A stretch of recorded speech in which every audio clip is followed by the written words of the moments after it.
मनुभव में मपथे सोखे मन वचन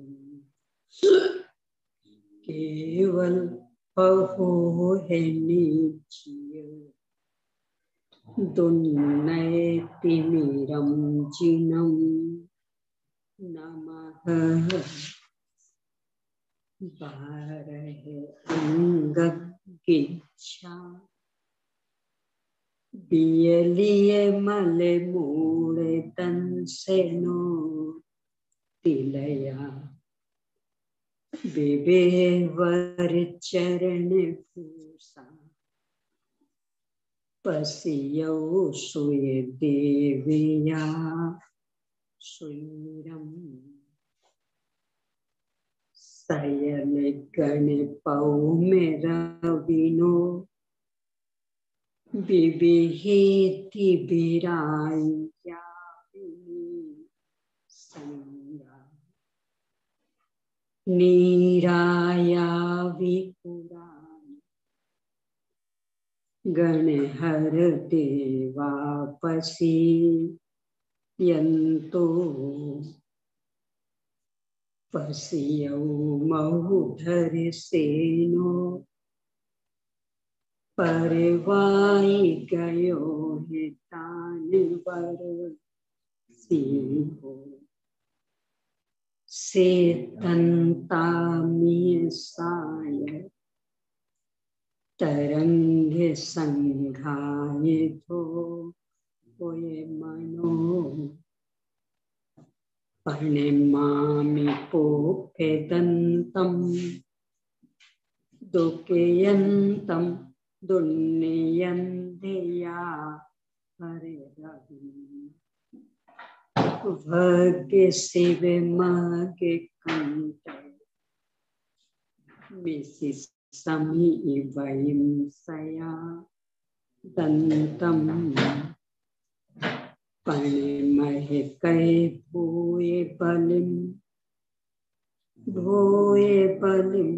केसे बास परिपूये बलिम विनी है बम्मय पसरम वड्ढाविय विमल नान बम्मय पसरम नमो हरिहंताणम नमो सिद्धाणम नमो आयिरीजानम नमो वज्रायानम नमो लोय सविसा पूनम ओम ह्रीं श्री अरहंत सिद्ध आचार्य उपाध्याय साधु पंच परमेष्ठिभ्यो नमः। आचार्य श्री धरसिंह स्वामी द्वारा प्रदत्त ज्ञान को लिपिबद्ध करने वाले आचार्य श्री पुष्पदंत भूत वाले स्वामी द्वारा रचित षटखंडागम ग्रंथ, इस पर इसके प्रारंभिक 5 खंडों पर आचार्य श्री वीरसेन स्वामी द्वारा रचित धवला टीका, उसमें से पहले खंड जीवट ठान पर जो टीका है वह अनुवाद सहित 6 भागों यानी 6 पुस्तकों में प्रकाशित हुई। उसमें से अपनी चर्चा पहले भाग यानी पहली पुस्तक पर चल रही है। मंगलाचरण संबंधी विविध बिंदुओं पर चर्चा के बाद मार्गना स्थान, उनके भेद, उनकी अति संक्षिप्त परिभाषा के बाद 7 अभी 8 अनुयोगों की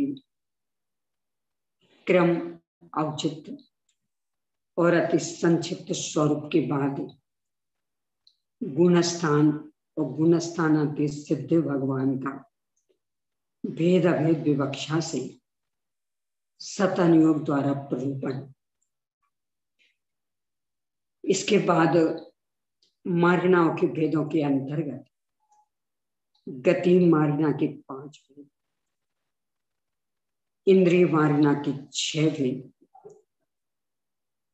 और काय मार्गना के 7 भेद, इन संबंधी सत अनुयोग के माध्यम से गुणस्थान की चर्चा होने के बाद आज योग मार्गना पर अपनी चर्चा प्रारंभ हो रही है।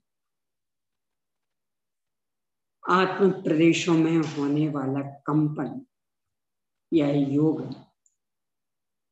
वैसे योग शब्द अनेक अर्थों में आता है।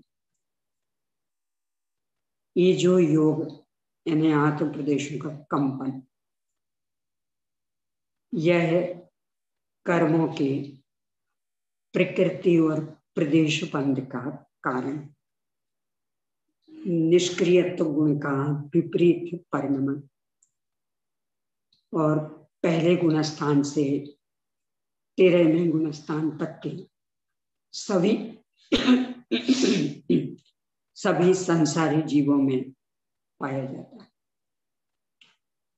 एक योग समाधि, शुद्धोपयोग इसे भी कहते हैं, जो कि आत्मलीनता रूप है, अतीन्द्रिय आनंदमय है और सिद्ध दशा प्रकट करने का कारण है।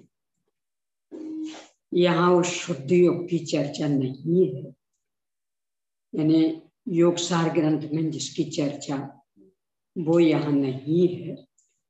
यहाँ तो कर्मों के आने में कारणभूत जो विकृत परिणमन अपने आत्म प्रदेशों का, उसकी ही चर्चा है। क्योंकि उसमें बाह्य कारण मन, वचन और काय बनते हैं, इसको लेकर के फिर इसे योग के भी भेद हो जाते हैं। यह कर्म में सापेक्ष परिणमन है, इसलिए एक प्रकार से औदैक भाव है। जीव विपाकी और कर्म विपाकी दोनों, वो पुद्गल विपाकी दोनों प्रकार की प्रकृतियां इसके होने में कारण बनती हैं। उसी योग की चर्चा अपनी अभी यहाँ प्रारंभ हो रही है। पृष्ठांक 280, सूत्रांक 47 के आधार से अपनी आज चर्चा है। अब योग मार्गना के द्वारा जीव द्रव्य के प्रतिपादन करने के लिए आगे का सूत्र कहते हैं, जोगानुवादेन अत्थि मन जोगी, बची जोगी, काय जोगी, चिति। योग मार्गना के अनुवाद की अपेक्षा मनोयोगी, वचन योगी और काय योगी जीव है। अनुवाद परंपरानुसार कथन, तो योग की अपेक्षा कथन करने पर ये 3 प्रकार के योग वाले जीव हैं। क्रम में चूंकि मनोयोगी तुलनात्मक रूप में इसलिए श्रेष्ठ माने जाते हैं कि ये मोक्ष प्राप्ति का पुरुषार्थ करने में सक्षम। उससे नीचे वचन योगी, ये तो 2 इंद्रिय से शुरू हो जाते हैं, और काय योगी 1 इंद्रिय है। तो क्रम से उत्कृष्टता से हीनता की ओर इस पद्धति से प्रतिपादन होने से पहले मनोयोगी, फिर वचन योगी, फिर काय योग की चर्चा की है। अब इसकी टीका विश्लेषण। इस सूत्र में जो इति शब्द आया है उसका फल सूत्र की समाप्ति का प्रतिपादन करना है। जो छेदी यानी सूत्र एक पूरा हो गया, तथा जो च शब्द दिया है उसका फल योग 3 ही होते हैं, अधिक नहीं। इस प्रकार योग की संख्या के नियम का प्रतिपादन करना है। च इधि चेदी, तो इधि शब्द सूत्र के समापन के सूचना के लिए और च शब्द योग 3 प्रकार के होते हैं, कम अधिक नहीं, यह बताने के लिए। अथवा च शब्द समुच्चय रूपे अर्थ का प्रतिपादन करने वाला समझना चाहिए। यानी संसारी जीवों के ये 3 प्रकार के योग होते हैं, इनके ही उत्तरोत्तर भेद होते हैं, पर आश्रय मन वचन काय ही रहेंगे और कोई नहीं। इस तरह से सबको संग्रहित करने के लिए च शब्द का प्रयोग। योग का लक्षण पहले कह आए हैं, इसलिए यहाँ पर नहीं कहते हैं। जहाँ मार्गनाव की संक्षिप्त चर्चा की थी वहां योग की चर्चा की थी। ये जो पहले गुणस्थानों के बाद में, गुणस्थानों के पहले जहाँ मार्गनाव की चर्चा शुरू की थी वह यानी कि पृष्ठांक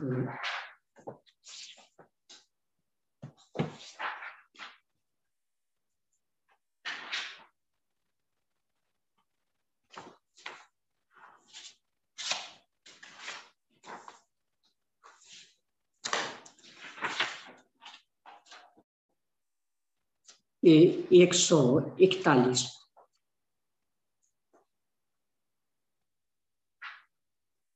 तो यहां कहा था युज्यते इति योगा, यानी जिससे संयोग को प्राप्त होते हैं। और उसका फिर विश्लेषण करते हुए लिखा था कि आत्मा में होने वाले वीर्य विशेष जिससे आत्म प्रदेश में कंपन होता है उसका नाम योग। जीव के प्रणयोग अर्थात परिस्पंद रूप क्रिया को योग कहते। तो ये इसकी ओर संकेत है कि यहाँ योग को बता चुके हैं, इसलिए अभी पुनः यहाँ नहीं बता रहे। योग का लक्षण पहले कह आए हैं, इसलिए यहाँ पर नहीं कहते हैं। मन के द्वारा होने वाले योग को मनोयोग कहते हैं। यानी मूल आत्म प्रदेशों का कंपन ये योग, और उसमें आधार क्या बनता है? यदि मन बनता है तो मनोयोग, वचन बनता है तो वचन योग, और शरीर बनता है तो काय योग। यहाँ सबसे पहले मन की चर्चा कि मन जिसका निमित्त बनेगा वह है आत्म प्रदेशों का कंपन, मनोयोग। शंका, यदि ऐसा है तो द्रव्य मन से संबंध होने को तो मनोयोग कह नहीं सकते, क्योंकि ऐसा मानने पर मनोयोग की कुछ कम 33 सागर प्रमाण स्थिति का प्रसंग प्राप्त हो जाएगा। क्या कहना चाहते? आयु में सबसे अधिक आयु 33 सागर। 5 अनुत्तर विमानों में अथवा 7वें नरक पृथ्वी में 33 सागर उत्कृष्ट। निर्वृत्ति पर्याप्तक दशा में मन नहीं बन पाता, इसलिए वहां मनुयोग नहीं कहते। पर्याप्तक होने पर मन का कार्य शुरू, तो वहां से मनुयोग का व्यवहार होने लगता। पर्याप्तक दशा रहनी है आयु पर्यंत, तो आयु है उत्कृष्ट 33 सागर की, तो इसका मतलब मनोयोग 33 सागर तक रहा। और सिद्धांत ये है, कोई सा भी योग अंतर मुहूर्त से अधिक नहीं रहता। तो यदि द्रव्य मन की अपेक्षा लेंगे तो द्रव्य मन तो 33 सागर तक टिकने वाला, और आप कहेंगे कि योग अंतर मुहूर्त से अधिक नहीं रहता। इसका मतलब द्रव्य मन की अपेक्षा से तो मनोयोग की चर्चा नहीं हुई। तो यदि ऐसा है तो द्रव्य मन से संबंध होने को तो मनोयोग कह नहीं सकते हैं, क्योंकि ऐसा मानने पर मनोयोग की कुछ कम 33 सागर प्रमाण स्थिति का प्रसंग हो जाएगा। कुछ कम अंतर्मुहूर्त का, यानी निर्वृत्ति पर्याप्त दशा में जितना समय लग रहा बस उतना कम, तो अंतर्मुहूर्त तो उतने कम 33 सागर तक द्रव्य मनोयोग अखंड चल रहा। तो जब अखंड चल रहा है तो इसका मतलब कि मनोयोग भी वहां तक माना जाएगा, पर आपने तो माना नहीं है। कोई सा भी योग मात्र अंतर्मुहूर्त के लिए स्वीकार करते, तो इसका मतलब द्रव्य मन की मुख्यता नहीं रही। क्रिया सहितावस्था को भी योग नहीं कह सकते, क्योंकि ऐसा मानने पर योग को दिन रात्रि मात्र काल का प्रसंग प्राप्त हो जाएगा। और कहो क्रिया यानी मन का सोच विचार, तो सोच विचार तो दिन रात चलता रहता, तो फिर मनोयोग उसे कहना पड़ेगा, और वो भी मान्य नहीं।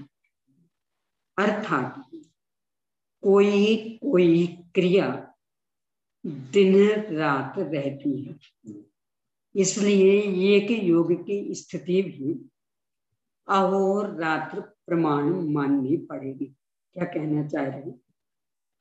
लोक में एक वाक्य चलता ना, रात गई बात गई, सुना होगा, रात गई बात गई। क्या मतलब कि कोई धुन आज अपने को सुबह से ही लग गई, कोई भी विकल्प चल पड़ा, देखो सुबह से उठते साथ तो वो चल रहा बराबर, मैंने नहाना धोना पूजन पाठ भोजन पानी सब कुछ चल रहा, तो वो विकल्प चल। कब तक चलता रहेगा? दिन भर तो चलता रहेगा, और रात को जहां 4-6 घंटे को सोए तो फिर वो विकल्प टूट जाएगा। तो रात गई यानी 24 घंटे तक, यानी जब तक आप अच्छी गहरी नींद में नहीं सोए तब तक कदाचित वो बात चल सकती है उपयोग में, पर जहां अच्छी गहरी नींद लगी तो अपने आप सब साफ। तो कोई भी क्रिया कोई भी विकल्प ऐसा चल सकता, तो उसको एक दिन रात ले लें। इसलिए एक योग की स्थिति भी अहोरात्र माननी पड़ेगी, यानी एक दिन रात तक। किंतु आगम में तो एक योग की स्थिति एक अंतर मुहूर्त से अधिक नहीं मानी।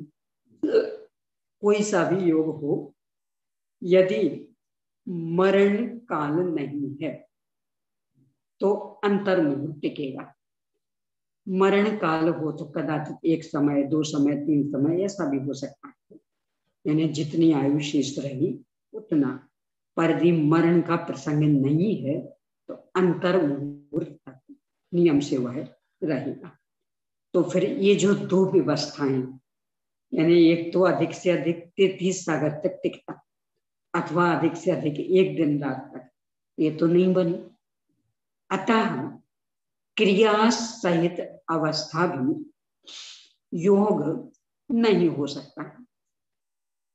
इसी प्रकार भाव मन के साथ संबंध होने को भी मनोयोग नहीं कह सकते हैं, क्योंकि भाव मन ज्ञान रूप होने के कारण उसका उपयोग में अंतर्भाव हो जाता। तो आप आगे जब उपयोगालाप कहेंगे अथवा ज्ञान मार्गना का निरूपण करेंगे तो भाव मन तो वहां विवक्षित रहेगा। तो फिर यहाँ योग में क्या लेना, ये प्रश्न। यानी यदि द्रव्य मन लेते हैं तो अधिक से अधिक कुछ कम 33 सागर तक का मानना पड़ेगा। यदि कोई एक विकल्प आदि रूप क्रिया लेते हैं तो लगभग एक दिन रात माननी पड़ेगी। और यदि भाव मन लेते हैं तो भाव मन तो ज्ञान रूप है, वो तो उपयोग में चला जाएगा। यहाँ मनोयोग से कौन सा अर्थ लेना, ये प्रश्न है। समाधान, इस प्रकार तीनों विकल्पों के द्वारा दिए गए दोष प्राप्त नहीं होते हैं, क्योंकि उक्त तीनों ही विकल्पों को स्वीकार नहीं किया है।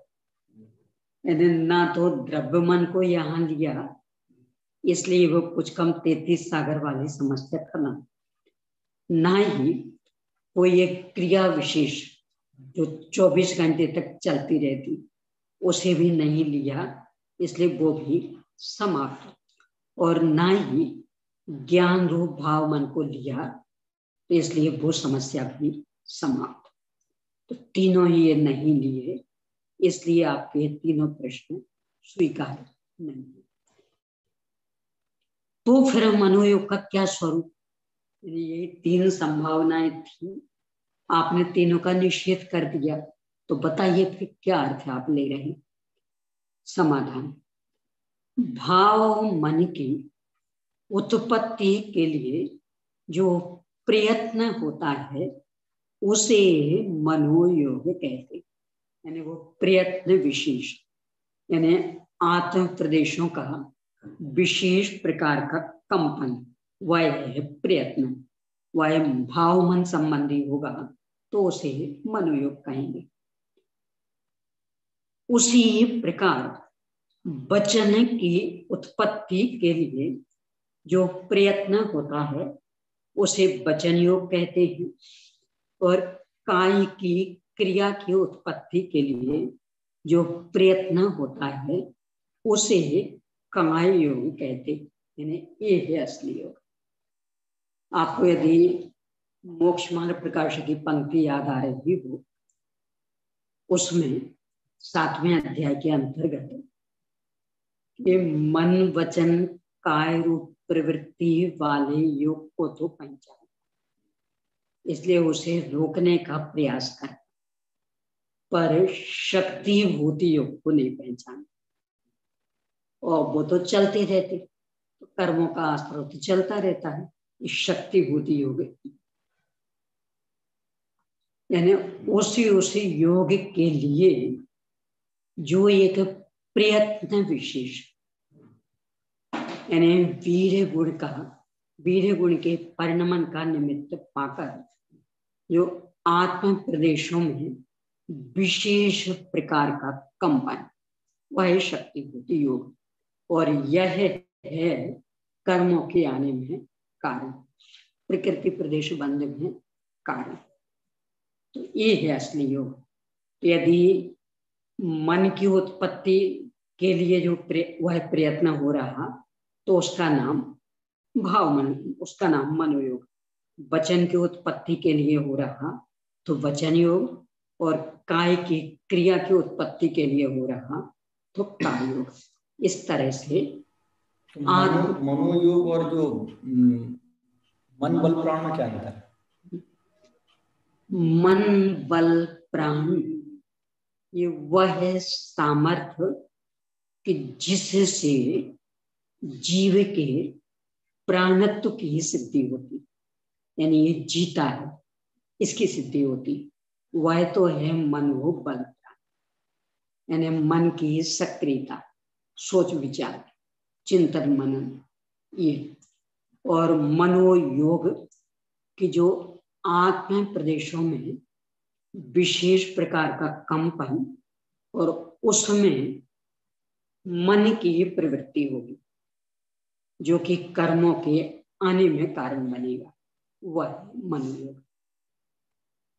यानी मनोयोग में आत्म प्रदेशों का कंपन मुक्त हो जाएगा और उसका प्रतिफल कर्मों का आना और प्रकृति प्रदेश रूप बनना, और मनोबल में मन की सक्रियता, कुछ याद रखना, संकेतों को याद रखना, सोच विचार करके बोलना आदि, जिससे कि ये अनुमान लग सके कि व्यक्ति जीवित है, वह है मनोबल प्राण।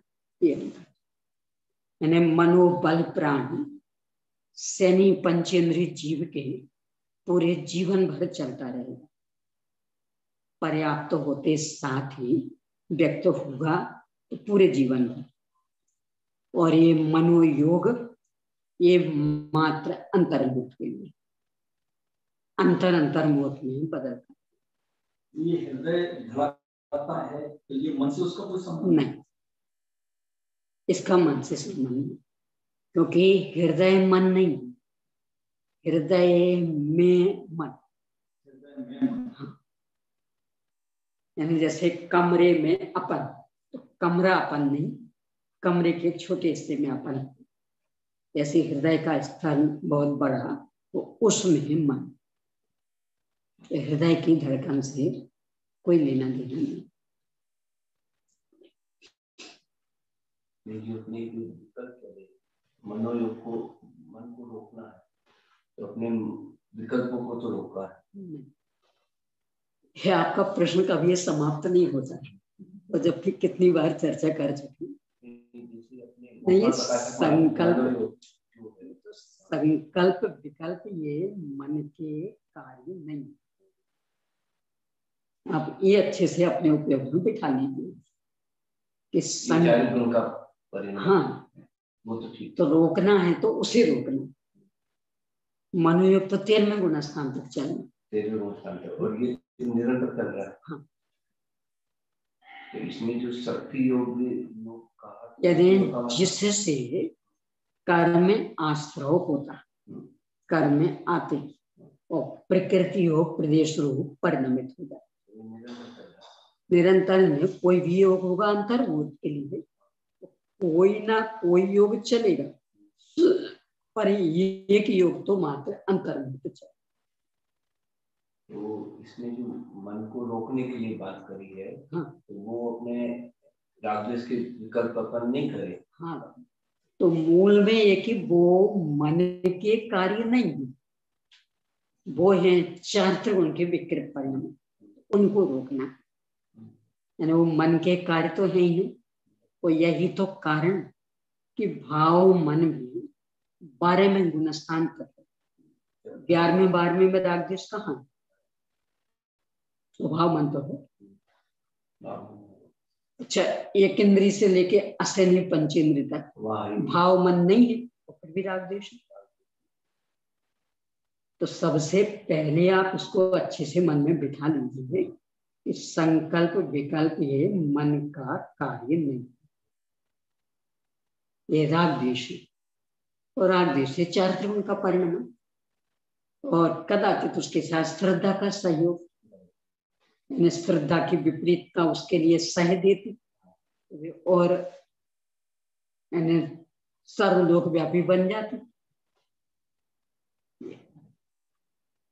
मन का कार्य याद रखना, संकेत समझना, याद करना, ये मन का कार्य, यानी ज्ञानात्मक।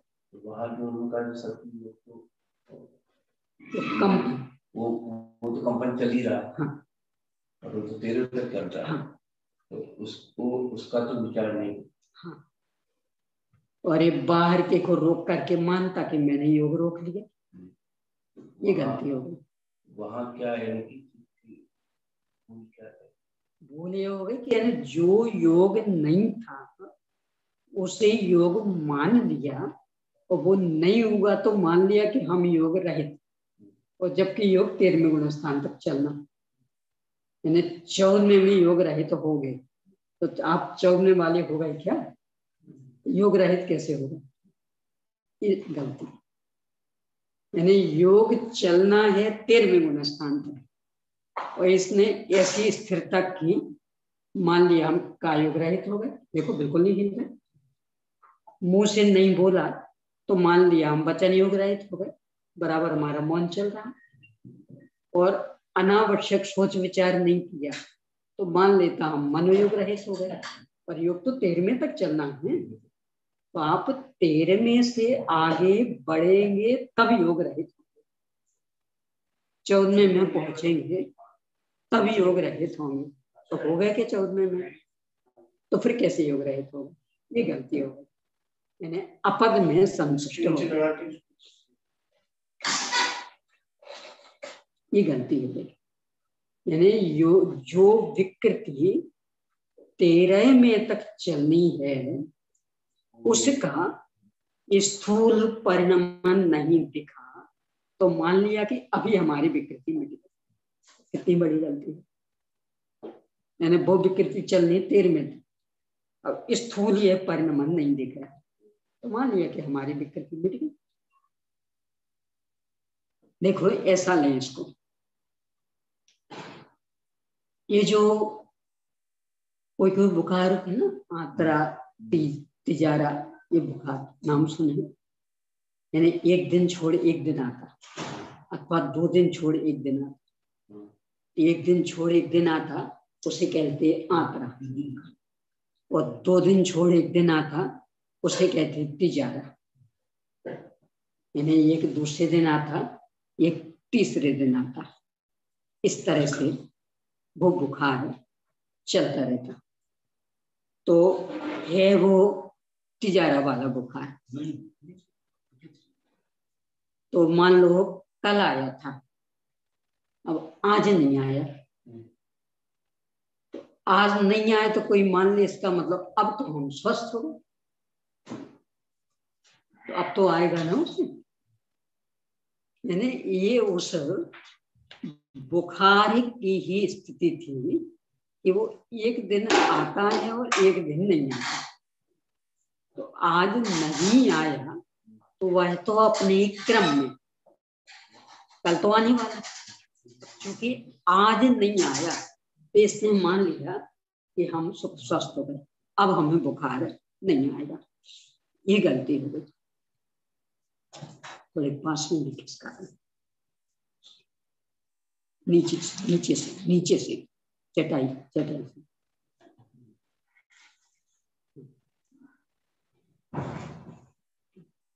तो गलती ये हो गई, यानी ये उस बुखार का स्वभाव है कि वो एक दिन आएगा और एक दिन नहीं आएगा।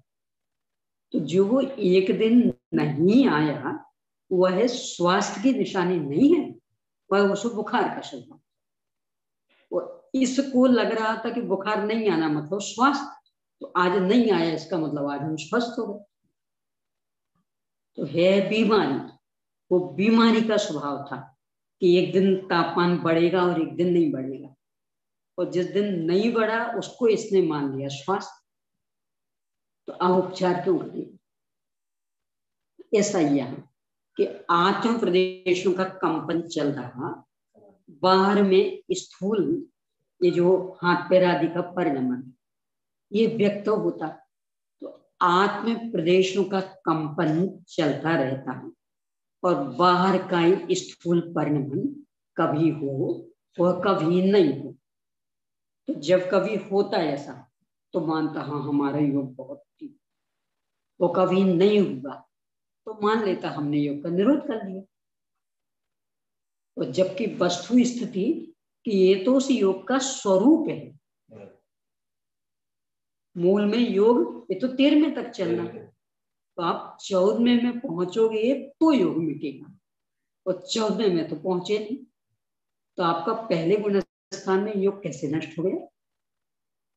ये वहां का यानी जो शक्ति भूति योग है, जिससे कर्मों का आना हो रहा, प्रदेश बंद हो रहा, प्रकृति रूप परिणमन हो रहा, वह है 13वें तक। और आप तो कह रहे हैं हमारे हम तो अभी रोक लिए। यानी योग की जो परिभाषा है आत्मा की परिभाषा बाहर की जो हलन चलन उसको योग माना, और वो कदाचित कम हो गई तो मानता हमने योग को जीत ली, मिट्टी तो नहीं कम हो गई थोड़ी तो मान लेता हमने जीत लिया, ये भ्रम। और जबकि वो कम होना ये योग का स्वभाव था, एक सा कभी चल ही नहीं सकता। हाँ हाँ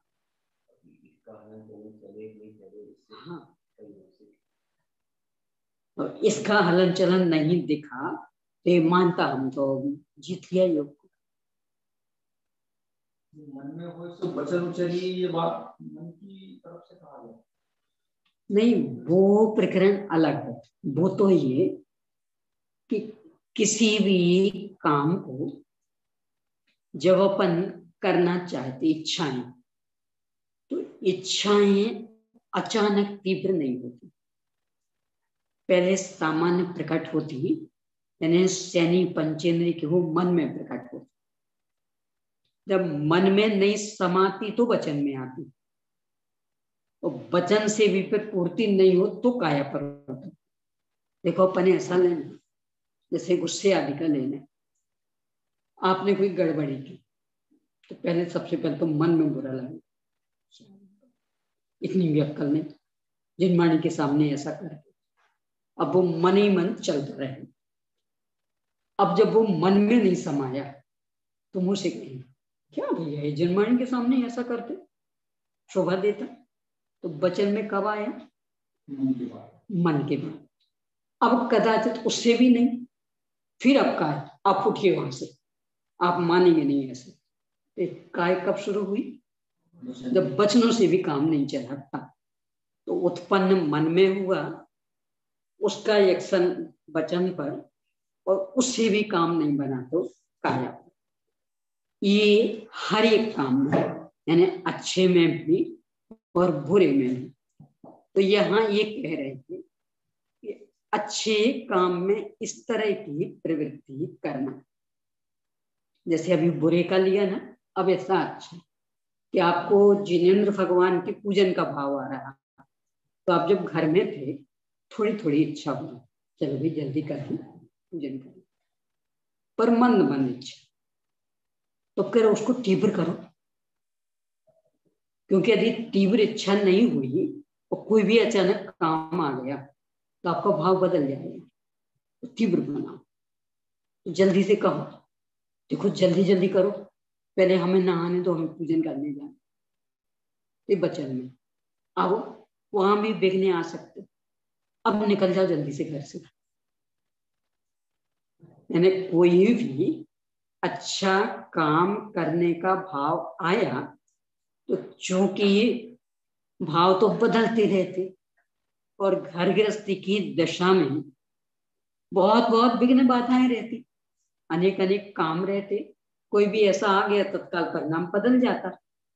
तो आपके मन में यदि कोई अच्छा काम करने का भाव आया तो आप वचनों से कह दो, सामने वाले सतर्क हो जाए कि भाई इनको मत रोको, ये कह रहे हमें पूजन करने जाना, पहले बाथरूम खाली कर दो, इनको नहाना, नहीं तो अभी मामला बिगड़ जाएगा। अब आप नहा धो के तैयार हो गए, कोई अचानक फोन आ गए, बेल बज रही, तो अब नहीं इनको तो पूजन करने जाने दो, अपन अटेंड करें। क्यों? आपने काय से कह दिया, क्या काय से बता दिया, जल्दी जल्दी नहा धो के तैयार हुए, पूजन के कपड़े पहन लिए। तो इसमें इस तरह से आगे बढ़ना, यानी मन में है अच्छे काम करने की भावना, तो वचनों से भी व्यक्त कर दो और शरीर से भी कर लो तो काम हो जाएगा। और उल्टा परिणाम चल रहा हो तो फिर उल्टा कि मन में होए तो मन में रखिए। कदाचित वचन से निकल गया तो काया से मत करना, यानी आपकी हरकत देख करके गुस्सा आया तो पहली बात तो मन में ही रखना। कदाचित मुंह से निकल गया, देखो आप नहीं मानोगे, यहां से भगा देंगे, कोई बात नहीं, वचन से निकल गया, पर अब काय से मत करना, भगाने का प्रयास नहीं करना, क्योंकि वहां अच्छे काम को लेकर के बात कही जाती, सत्य बोलने के संदर्भ में है। तो उसके लिए यदि बात सही है, अच्छी है, सर्वजन हिताय सर्वजन सुखाय है, तो मन में है तो वचन से भी बोले, और वचन से बोला उसको क्रियान्वयन करो तो सबको लाभ मिलेगा।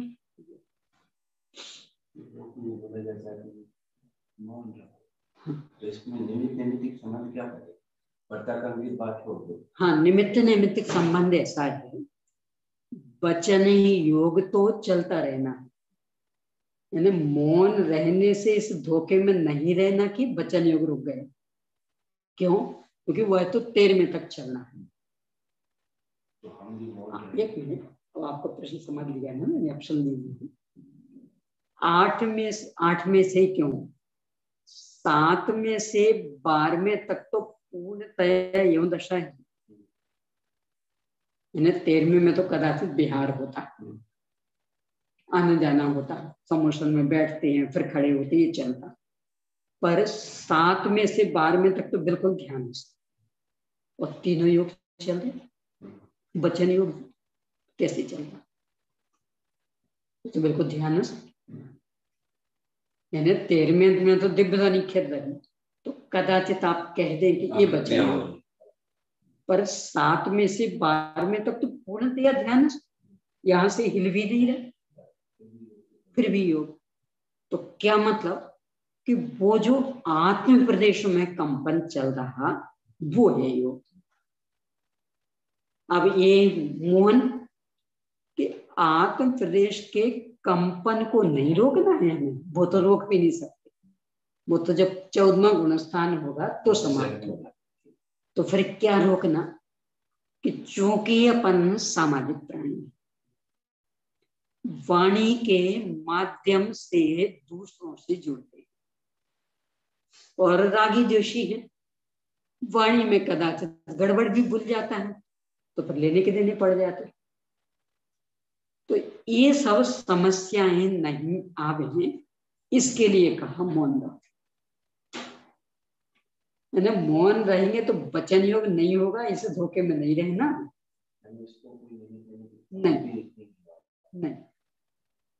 नहीं, वचन ही योग तो 13वें तक चलना है, 14वें में रुकेगा। तो मौन का लाभ क्या मिलेगा कि जो हम दूसरों से जुड़ते हैं और उससे राग द्वेष बढ़ते हैं, और राग द्वेष बस कभी कभी उल्टा सीधा निकल जाता तो समस्याएं बन जाती, जो बोले तो फंसे, कहानी पढ़ी होगी, बोले तो फंसे, तो बोलो नहीं तो सुरक्षित रहो। तो इसके लिए कहा मौन रहो, यानी वचन योग से मौन का संबंध नहीं। हाँ, वचन योग बोलने का संबंध मात्र स्थूल राग द्वेष, तो स्थूल राग द्वेष से संबंध है, तो आप बोलो नहीं तो बचे रहो उससे, इसलिए इसकी बात करें।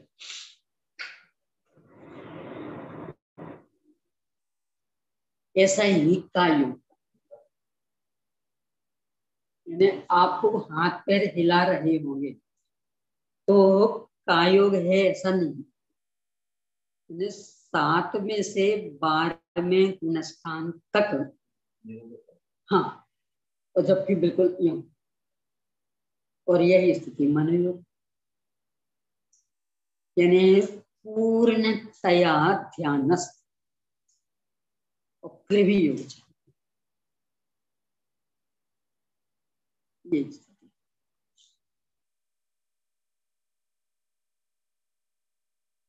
ये वाणी का संबंध बाहर के वातावरण के साथ बनता है। और वैसे तो वीतरागियों की वाणी का भी देखो अपन ऐसा नहीं उदाहरण, क्योंकि वीतरागी कोई सोच सोच करके तो बोल नहीं रहे थे, तो सहज दिव्य ध्वनि में आ गया। भगवान आदिनाथ की दिव्य ध्वनि में आ गया। ये जो हमारी चीज ना, ये अंतिम तीर्थंकर बन गया। क्या परिणाम निकला? यदि उनकी वाणी में नहीं आया होता तो वह विरोध भी नहीं करता, उसे तो पता ही नहीं था। वो तो अपने वर्तमान में ही मस्त था, पर पता लगा अच्छा हमें अंत में हम बताते। वीतरागियों की वाणी जो कि बिल्कुल सहज निकली, वो भी क्या क्या करा सकती। तो रागी देशी की वाणियों का तो कहना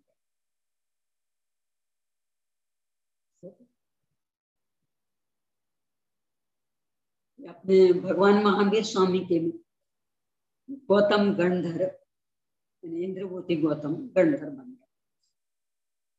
भगवान महावीर स्वामी की दिव्य ध्वनि गिरने लगी। उनने तो मां तत्व का प्रतिपादन किया और मक्खली घोषाल को गुस्सा आ गया, निकला यह समुद्र, मस्करी मत चला दी। वो नहीं करती वाणी तो कुछ नहीं, वो तो आराम से बैठा था। नहीं करती तो उसका भ्रम नहीं टूटता, उसको यही लगता हमारे कारण बोलेंगे कदाचित, और फिरने लगी तो उसका भ्रम टूटा। अच्छा इसका मतलब हमारी कोई इज्जत नहीं, निकल के मस्करी मत चला।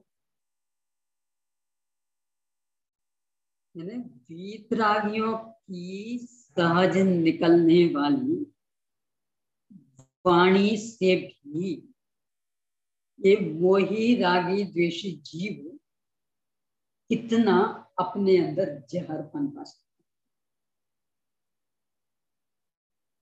रागी द्वेषियों की वाणी का तो कहने क्या, तो बचने का उपाय मौनम सर्वार्थ साधन। मौनम बोलो ही, क्यों? क्योंकि कोई भी ऐसे वाक्य नहीं कि जो प्राणी मात्र के लिए अनुकूल पड़े। कितनी अच्छी से अच्छा, सबके लिए अनुकूल नहीं पड़े। तो जो अपनी संख्या वाली भी बात आई थी, कभी कभी बहुत विचार करता। ये फिर तीर्थंकर भगवान की बुद्धि और एक सामान्य अनंत भगवान की बुद्धि। तीर्थंकर भगवान का अनंत चतुष्ट है और सामान्य अनंत भगवान के अनंत चतुष्ट है। कोई अंतर थोड़ा रखती पाई 19-20 बिल्कुल एक जैसे, दिव्य ध्वनि एक जैसे, यानी ना उनकी अपनी योग्यता में कोई अंतर, तो ना उनकी दिव्य ध्वनि में कोई अंतर। और तीर्थंकर भगवान की समोशरण सभा में असंख्य 12 सभाएं भरी रहती, 4 निकाय के देवो देवियां रहती, उनकी संख्या असंख्य। मनुष्य तो गिनती के रहते पर देवों, और सामान्य अनंत भगवान की गंधकुटी में उंगली पे गिनने लायक।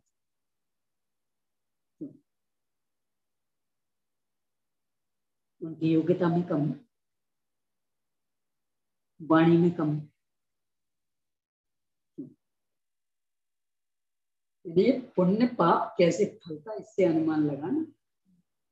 योग्यता एक सी, वाणी एक सी, उनके उस तरह का पुण्य नहीं है, उंगली पे गिनने लायक। और उनके उस तरह का पुण्य पसंद, और जबकि योग्यता एक सी, वाणी एक सी, अपने लिए भी कुछ संदेश। तो ये तो अपन लोक में भी देखते, कभी कभी ये जो आजकल जो टीवी का जमाना, तो चाहे जिसका सुनने मिल जाता, हजारों की भीड़, और जब अपन सुनते तो लगता ना तो कोई वाणी में दम, तो ना कोई विषय में दम। वाणी में भी कोई धारा प्रवाहिकता भी नहीं, कोई तर्क युक्ति नहीं, और विषय में भी कुछ नहीं। विषय एक बात यहाँ की, एक बात वहां की, मतलब कुछ जो भी नहीं रहा सामने, भी हजारों की भीड़, और किन्हीं किन्हीं का विषय भी एकदम शुद्ध व्यवस्थित, वाणी में भी धारा प्रवाहिकता, तर्क संगत। दोनों का पुण्य चाहिए, श्रोता का भी और वक्ता का भी। सब रहने की श्रोता का पुण्य ना हो तो उसे सुनने मिल जाए, मतलब वक्ता का भी पुण्य चाहिए कि भैया भीड़ लगे, और श्रोता का भी कि उससे सुन सके। ये सब बात है पुण्य पाप के उदय को कितना अधिक सिद्ध करता है। तो उस पुण्य पाप के उदय को कि जो अपने हाथ में नहीं, कदाचित योग्यता के अधीन हो तो हम पुरुषार्थ करके योग्यता बढ़ सकते, कदाचित ज्ञान के अधीन हो तो हम अपना और अधिक ज्ञान भी कदाचित, वो भी है तो कदाचित, क्योंकि बढ़ाने से बढ़ जाएगा इसकी गारंटी, फिर भी पुरुषार्थ कर सकते। पुण्य पाप उसमें कर, तो जैसा बंधेगा वैसा बंधेगा। अपने तो मुख के लिए भी होते अनंत चतुष्ट योग्यता पूरी एक सी, और फिर भी वाणी फिरेगी, तो उससे उनको अयोग्य थोड़ी कह सकते।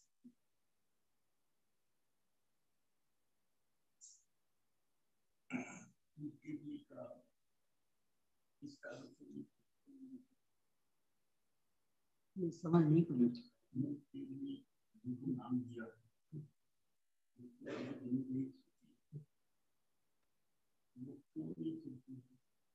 बस योग्यता नहीं,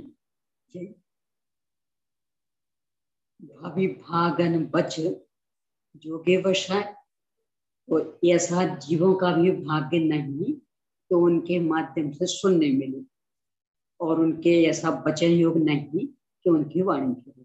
दोनों तरफ से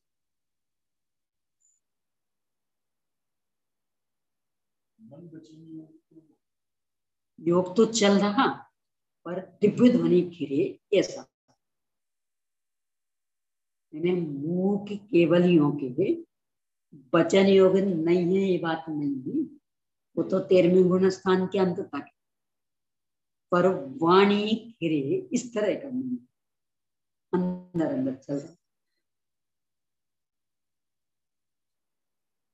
मुंह के हैं इसलिए वचन योग नहीं, ऐसी बात नहीं, वचन योग तो है, वाणी फिरने योग नहीं।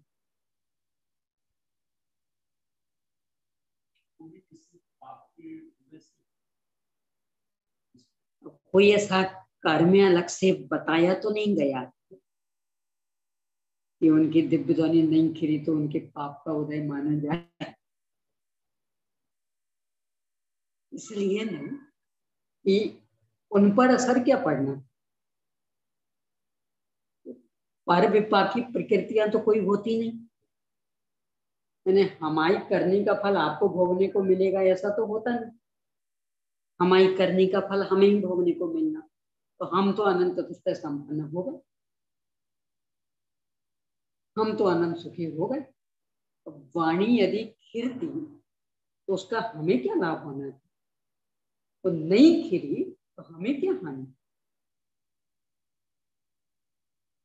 इसलिए पाप का उदय ऐसा कुछ है, ऐसा उल्लेख नहीं मिलता, और जस्ती भी नहीं बात, क्योंकि खिरने से उन्हें कोई लाभ नहीं, तो नहीं खिरने से उन्हें कोई हानि नहीं।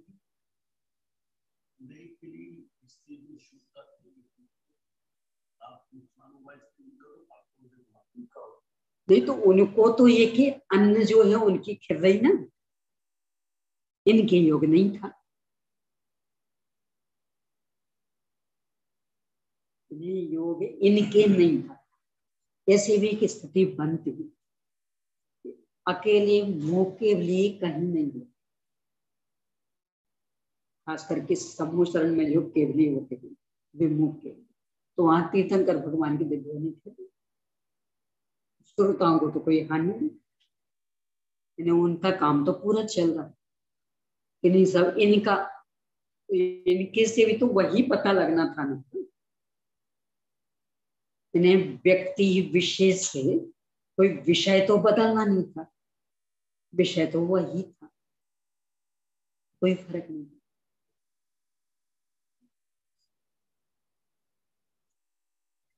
ये जो कर्म व्यवस्था है, इसको सोच हो तो इतनी राहत मिलती, किस पर आरोप प्रत्यारोप, किसको देखना, किससे नाप लगाना, क्या मापदंड बनाना। जिनागम को तो वो मापदंड स्वीकार ही नहीं।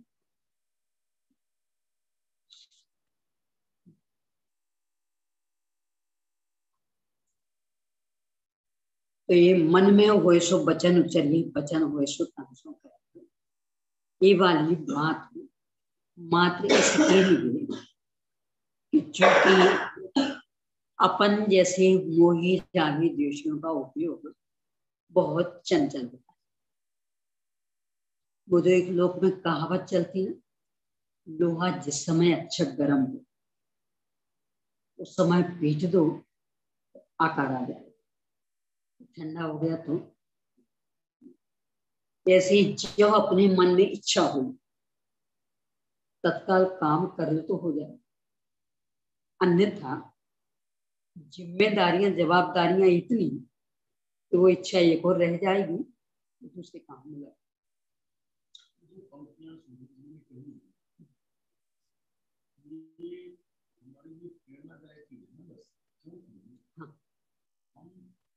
माया कषाय से जो हमारे भाव चल रहे हैं उसे हम रचना में लगकर दूसरी बात के अंदर को चला लगे तो बहुत गया और बच्चों से कहे लगे बहुत अच्छा है, और वो बच्चों से निकल रहा है बारे उससे उल्टा हुआ, फिर बड़ी बैठी उसी का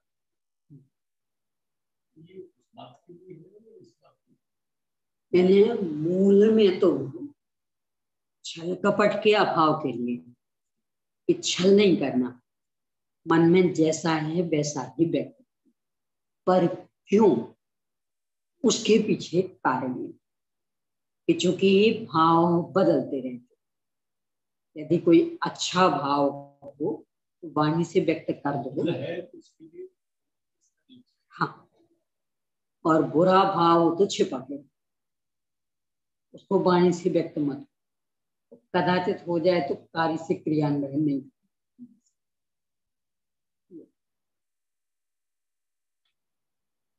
ये लोक में भी एक प्रेरणा दी जाती है, दान देने का भाव आया, अभी भाव आया अभी दे दो तत्काल, क्यों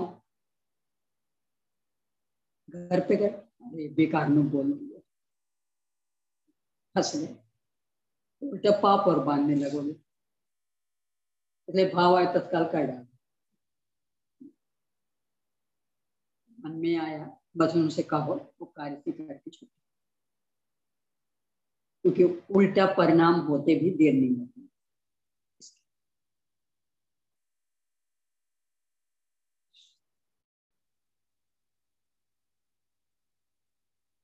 तो फिर क्या है मन का स्वरूप, यहाँ ये बता रहे थे कि जो उस कार्य की उत्पत्ति के लिए होने वाला प्रयत्न वह युद्ध, यानी वीर्य शक्ति के, वीर्य नामक गुण के परिणमन की निमित्तता में आत्म प्रदेशों में जो कंपन हो रहा है वो प्रयत्न हुआ, वो योग वह यदि मन की प्रकटता के लिए है तो मनोयोग, वचन की प्रकटता के लिए है तो वचन योग, और शारीरिक क्रिया की प्रकटता के लिए है तो कर्म योग। अब चूंकि योग के साथ एक शर्त, यदि आयु क्षय का काल नहीं है तो कोई सा भी योग प्रकट हुआ अंतर मुहूर्त तक नियम से ही टिकेगा। यदि आयु क्षय का काल नहीं तो, और आयु क्षय का काल हो तो जितनी आयु शेष बची होती तो कदाचित तीनों में पूरे असंख्य भेद बन जाए। यानी एक आवधि और एक समय से लेकर 48 मिनट में 2 समय कम तक, यहाँ तक के अंतर बन जाएंगे। आयु क्षय का काल हो तो जितनी आयु शेष हो उतना, यानी 1 समय 2 समय 3 समय। अब इसके साथ एक नियम और, एक समय में एक ही योग होता है, तीनों एक साथ नहीं होते। अब उसको लेकर के प्रश्न, तीनों योगों की प्रवृत्ति युगपत होती है या नहीं? समाधान, युगपत नहीं होती है, क्योंकि एक आत्मा के तीनों योगों की प्रवृत्ति युगपत मानने पर योग के विरोध का प्रसंग आ जाएगा। अर्थात किसी भी आत्मा के योग नहीं बन सकेगा, क्योंकि आत्मा तो एक है, तो एक तीन में एक साथ कैसे प्रवृत्ति करेगा? परिणाम निकलेगा कि उसकी प्रवृत्ति ही नहीं हो सकेगी, ये स्थिति बनेगी। तो एक समय में, एक अंतर मुहूर्त में एक ही योग रहेगा। शंका, कहीं पर मन वचन काय की प्रवृत्तियां युगपत देखी जाती हैं। बहुत सुंदर शंका समाप्ति, यानी शंकाएं उठा रहे हैं बाहर की क्रियाओं को लेके, यानी बराबर हम बोल भी रहे हैं और पागलों जैसे तो बक नहीं रहे, सोच सोच कर बोल रहे हैं, और जब बोलते हैं तो हाथ पर भी हिलते हैं। तो सोचना चल रहा, ये मन की प्रवृत्ति हो गई, बोलना चल रहा, ये वचन की प्रवृत्ति हो गई, और हाथ पैर मुंह आदि हिल रहे, ये काय की प्रवृत्ति हो गई, और तीनों एक साथ चल रहे। कहीं पर मन वचन और काय की प्रवृत्तियां युगपत देखी जाती हैं। समाधान, यदि देखी जाती हैं तो उनकी युगपत प्रवृत्ति हो, क्या फर्क पड़ना, हो जाए, परंतु इससे मन वचन और काय की प्रवृत्ति के लिए जो प्रयत्न होते हैं उनकी युगपत वृत्ति सिद्ध नहीं हो सकती। यानी बाहर की प्रवृत्ति और अंदर का योग, इनमें अंतर। तो बाहर में प्रवृत्ति कदाचित एक साथ होती देखी जा सकती, पर जो आत्म प्रदेशों का कंपन है वह तो किसी एक की निमित्तता वाला ही एक अंतर मुहूर्त के लिए होगा, अन्य की निमित्तता वाला नहीं। क्योंकि आगम में इस प्रकार उपदेश नहीं मिलता, यानी तीनों एक साथ योग होते, ये आगम में उल्लेख नहीं है। एक बार में एक ही उपयोग होता ये है। और प्रवृत्ति तो जड़ का परिणाम, यहाँ चूंकि अनंत अनंत द्रव्य अलग अलग, तो इनमें एक साथ काम हो सकता है। यानी मूल तर्क क्या, योग ये आत्म प्रदेशों का कंपन, आत्मा एक है, इसलिए उसमें तो एक समय में एक काम हो। और यहाँ मन द्रव्य मन, ये मनोवर्णा का परिणाम, भाषा वर्णा का परिणाम, इस शरीर आहार वर्णा का परिणाम, ये तो अलग अलग पुद्गलों का परिणाम, क्योंकि ये द्रव्य अलग अलग, इसलिए इनमें एक साथ काम हो सकता है। यानी जिस समय आपने ऐसा किया उस समय ये कर सकते कि नहीं कर सकते, तो मैं कर सकती कि नहीं। अब आप ही ऐसा भी करो ऐसा भी करो, ये कर सकते एक साथ, और 3 जन क्रम से, यानी एक को करना होगा तो क्रम से होगा, पर एक साथ अनेक जीव करें तो कर सकते। आप भी ऐसा करो, ये भी ऐसा करें, सब ऐसा करें, कर सकते। तो चूंकि द्रव्य मन, द्रव्य वचन और एक पौद्गलिक काय, ये अलग अलग द्रव्य हैं, अलग अलग समूह हैं, तो इनमें तो एक साथ प्रवृत्ति चल सकती है, क्यों अलग अलग द्रव्य हैं। आत्मा एक है, योग उसके प्रदेशों का कंपन, तो उसमें एक बार में कोई एक ही योग होगा, अन्य नहीं। ये तर्क हम दे रहे हैं। तो प्रवृत्ति मन वचन काल की एक साथ चले कोई दिक्कत नहीं, क्योंकि वहां अलग अलग द्रव्य है, इसे चल जाता।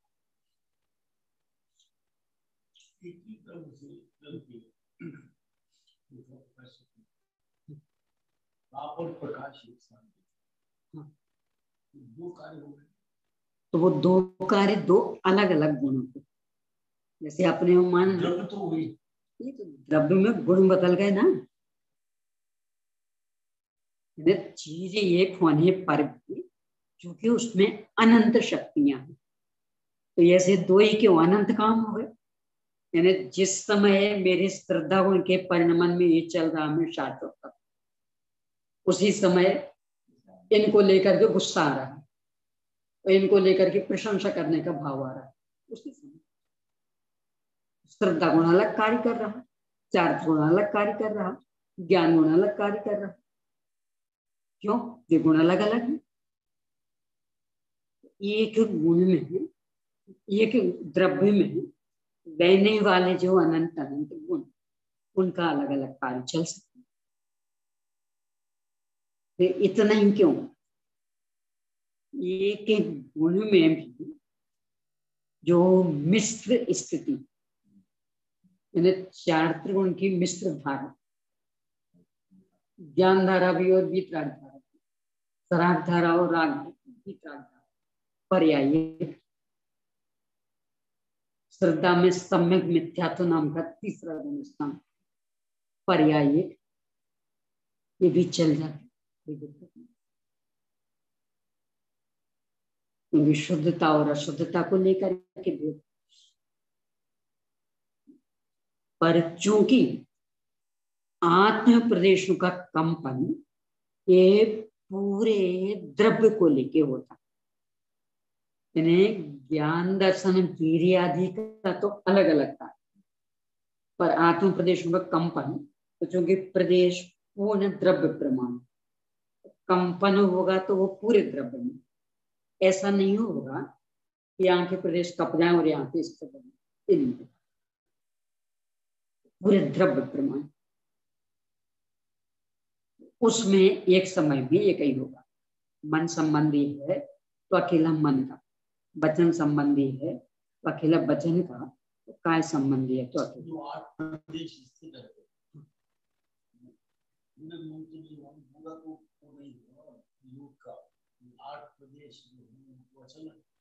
नहीं तो वो अचल, अचल कहाँ है, यानी उसको आधार लेके घूम रहे हैं, तो वो तो सबके आधार हो गए। यानी ये उंगली हम यहाँ रख के क्यों घुमा रहे, तो ये हिस्सा घूम रहा कि नहीं घूम रहा,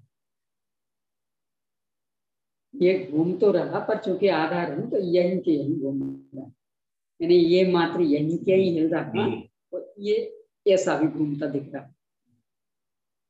उस दिन चर्चा की ना ग्लोब की, तो अपनी धुरी पर घूमता, तो वो धुरी जैसे इससे जुड़ी हुई है उन्हें, अब ऐसी घुमाई तो ये तो बराबर यूं घूमती दिख रही, तो ये वाला इसका ये भी तो घूम रहा है, पर ये यहीं के यहीं, यानी ये ऐसा नहीं घूम रहा है, पर इसके आधार से चूंकि ये घूम रही होंगी, ये भी घूम रहा है, ऐसे वे 8 प्रदेश, 8, तो उनको आधार करके प्रदेश घूम, तो वे भी सर्वथा अचल नहीं है, अपने स्थान से नहीं हिल रहा है, बस इतनी।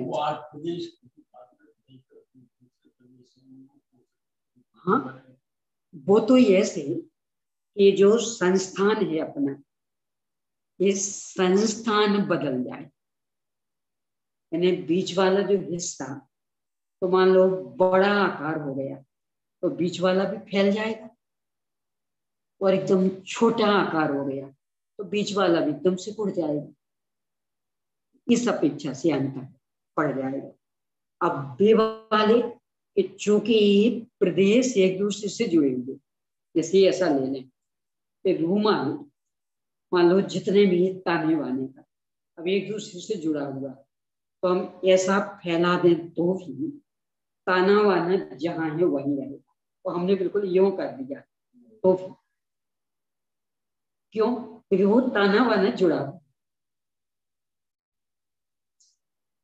यानी इसको फैलाएगा, ऐसा सिकोड़ दिया, इससे जो ताना बाना जहां है वो वही रहेगा। क्यों? परस्पर में भी जुड़े। तो अपने प्रदेश भी ऐसे परस्पर में जुड़ेंगे, एकदम सिकुड़ भी जाएंगे तो भी जो जिसके बाद हो वही रहे। क्यों? भी जुड़े।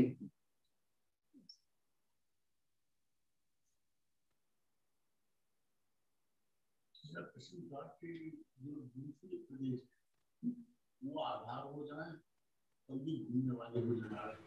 कैसे होंगे? यानी ये पूरे जुड़े हुए हैं, तो हम कितना ही ऐसा कर दें तो भी इसके बीच में जो है, बीच में तो वही रहेगा, क्योंकि जुड़े हुए हैं पहले से। यानी कितने सिकुड़े कितने फैले, पर परस्पर में सब जुड़े हुए। अपनी फोल्ड वाली चीजें आती हैं, और किन्हीं में बहुत ज्यादा फोल्ड, यानी इतनी बड़ी चीज फोल्ड करके इतने में तो आ सकते, फोल्ड कहाँ से करोगे आप? जहां जहां उसमें स्थान होगा वहां, चाहे जैसा भी।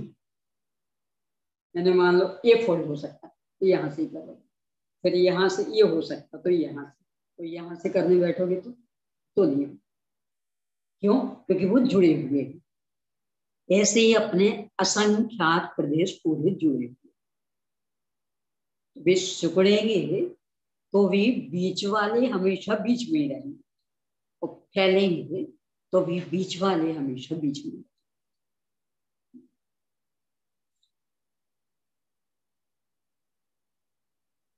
तो युगपत प्रवृत्ति नहीं होती। क्यों नहीं होती? क्योंकि जिसकी प्रवृत्ति हो रही वह एक है। तो एक तीन काम एक साथ कैसे करेगा? और बाहर के मन वचन का है कि बेचूकी अलग अलग है, वहां तो अनंत अनंत द्रव्य, तो उनमें एक साथ काम हो जाएगा। यदि देखी जाती है तो देखी जाए, उनके ऊपर प्रवृत्ति हो, परंतु इससे मन वचन और काय की प्रवृत्ति के लिए जो प्रयत्न होते हैं, उन्हीं की युगपथ वृत्ति सिद्ध नहीं हो सकती, क्योंकि आगम में इस प्रकार का उपदेश नहीं मिलता। यानी बाहर की प्रवृत्ति एक साथ इसलिए हो सकती है कि मन वचन काय संबंधी पुद्गल अलग अलग, तो वे तो अलग अलग काम एक साथ कर सकते। आत्मा एक है, इसलिए उसमें किसी एक को लेकर के ही एक समय में कंपन होगा, अन्य को लेकर के नहीं।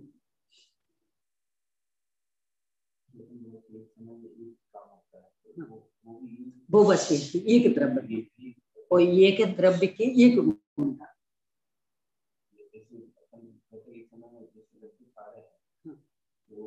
स्वाद ले रहे हैं, हाँ, और उसी समय देख भी रहे हैं, हाँ, सारी इंद्रियों का अलग अलग काम है। हाँ, हाँ, तो इसमें एक ही काम होता है। इसमें कि चूंकि अपन छद्मस्ते हैं, हाँ, तो अपना प्रत्येक काम उपयुक्त उपयुक्त एक, इसलिए एक समय में एक काम। अपने जितने भी जो काम होते वो उपयोग, उपयोग एक, तो एक समय में एक ही कर पाएगा।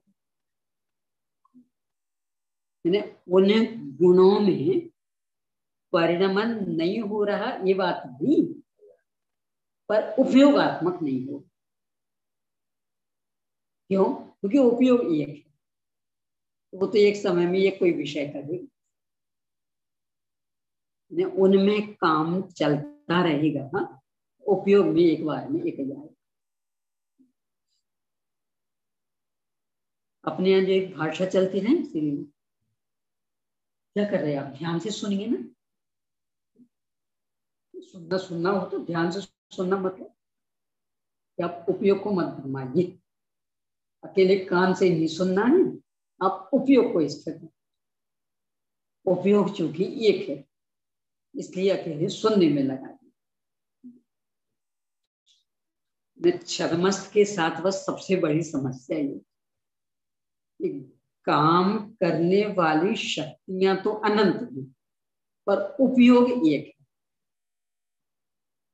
और उपयोगात्मक कार्य ही इसके ज्ञान गम्य होता, तो वो एक बार में एक ही में लग सकता, अन्य में नहीं लग सकता। उन गुणों का काम रुक गया, बात ये नहीं, काम तो चल रहा, पर हमारे ज्ञान गोचर नहीं हो पाए। क्यों? क्योंकि उसके लिए उपयोग चाहिए, उपयोग एक बार में ये को लगे। शंका, प्रयत्न बुद्धि पूर्वक होता है और बुद्धि मनोयोग पूर्वक होती है। ऐसी परिस्थिति में मनोयोग शीर्ष योगों का अविनाभावी है, यह बात सिद्ध हो जाना चाहिए।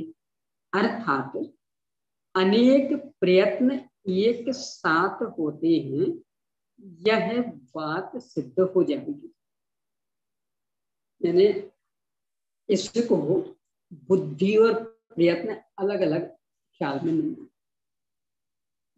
प्रयत्न ये वीर्य की निमित्तता में होने वाला आत्म प्रदेशों का कंपन, और बुद्धि ज्ञान का परिणाम। तो एक में वीर्य गुण के परिणमन और प्रदेशत्व गुण के परिणमन की मुक्तता, और एक में ज्ञान गुण के परिणमन की मुक्तता। ये अलग अलग ख्याल में नहीं आ रहे, इसलिए इसका ही प्रश्न मतलब वो ख्याल में नहीं आ रहे, मतलब तो शंका का दूसरा नहीं है, स्वयं आचार्य पूरा ख्याल में है, पर अपन लोगों देशों को समझाने के लिए इस तरह के प्रश्न होते हैं। किन्हीं को लग सकता सब कुछ मन के माध्यम से तो हो रहा, तो क्यों नहीं एक साथ हो जाए। प्रयत्न बुद्धि पूर्वक होता अपन लोगों का, शनि पंचेंद्री का, और बुद्धि मनोयोग पूर्वक होती है, शनि पंचेंद्री की। ऐसी परिस्थिति में मनोयोग शीर्ष योगों का अविनाभावी है। यानी अपन कहते भी सब बोलिए, सब सोचने तो दो कुछ बोलना, क्योंकि छदमस्त है ना, अपन सोचे बिना नहीं बोल पाते। तो दो एक साथ हो गए ना, मनोयोग सोचना और बोलना बचन योग। और फिर जब बोलते हैं तो मुंह हिलते ही है, हाथ पैर भी हिलते, तो का योग? ये तीनों एक साथ हो गए ना। ये कह रहा है यह बात सिद्ध हो जाना चाहिए। अर्थात अनेक प्रयत्न एक साथ होते हैं, यह बात सिद्ध हो जाएगी। समाधान नहीं, क्योंकि कार्य और कारण इन दोनों की एक काल में उत्पत्ति नहीं हो सकती है। यानी ये जो प्रवृत्ति है ये तो है कार्य, और वो जो आत्म प्रदेशों के कंपन रूप प्रयत्न है ये है कारण। तो कारण और कार्य एक साथ नहीं बन सकते, कारण पहले होगा, कार्य बाद में होगा। इस तरह से तीनों एक साथ नहीं बन पाएंगे।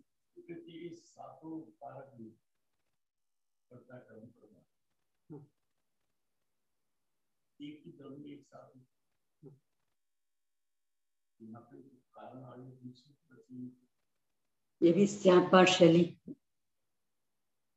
यानी उपादान कारण के मूल रूप में तीन भेद, एक त्रिकालीय उपादान कारण, एक अनंतर पूर्व क्षणवर्ती पर्याय युक्त द्रव्य का व्यय उपादान कारण, और एक उत्तर क्षणवर्ती पर्याय युक्त द्रव्य का उत्पाद यानी तत्समय की योग्यता, यह उपादान कारण। तो जब उत्तर क्षणवर्ती पर्याय युक्त द्रव्य का उत्पाद यानी तत्समय की योग्यता, इस उपादान कारण की ओर से बात करेंगे, तब तो जिस समय कारण उसी समय कारण,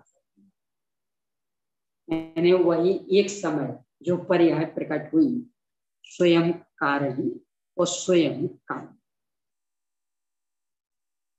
कारण पहले माने और कार्य बाद में, तो पहले की पर्याय तो मिट गई, उसका तो प्रादुर्भाव हो गया। हाँ, तो वो कैसे होगा? इस न्याय से तो वही कारण और वही कारण, पर ये मात्र तत्समय की योग्यता वाले उपादान। अब इसी घटना को, दूसरी घटना नहीं, इसी ही घटना को अनंतर पूर्व क्षणवर्ती पर्याय युक्त द्रव्य के व्यय की ओर से देखेंगे, तो कारण पहले और कार्य बाद में।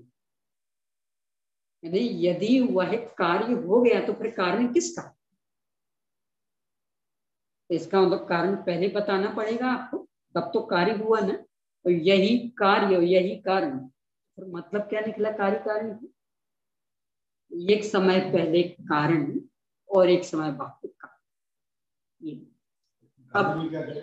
अब त्रिकाली में कि सामान्य योग्यता यहाँ ये सिद्ध हो सकता। अब भगवान की वाणी में आया कि 10 भाव बात, अपने श्रीनिक राजा को ले लेना कि भगवान की वाणी में आया कि 3 भाव बात, तो कितना लंबा उपादान पकड़ा,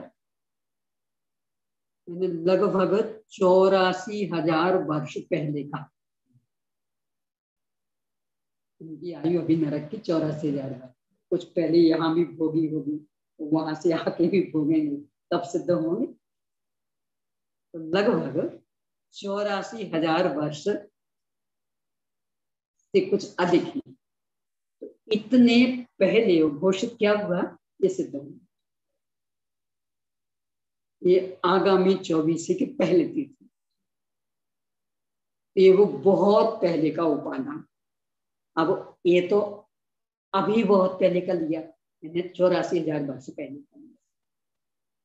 आदिनाथ भगवान से पूछते तो वे एक कोड़ा कोड़ी सागर बात का बता देते, और उनसे भी पहले अपने निर्वाण सागर से पूछते तो वे 20 कोड़ा कोड़ी पहले का बता देते बाद का, और उनसे पहले की 24 में किन्हीं से पूछते तो इस तरह से वो त्रिकाल, उस जीव में वो योग्यता है। मारीच का बता ही दिया था, लगभग एक कोड़ा कोड़ी सागर पहले ये त्रिकाली उपाधि।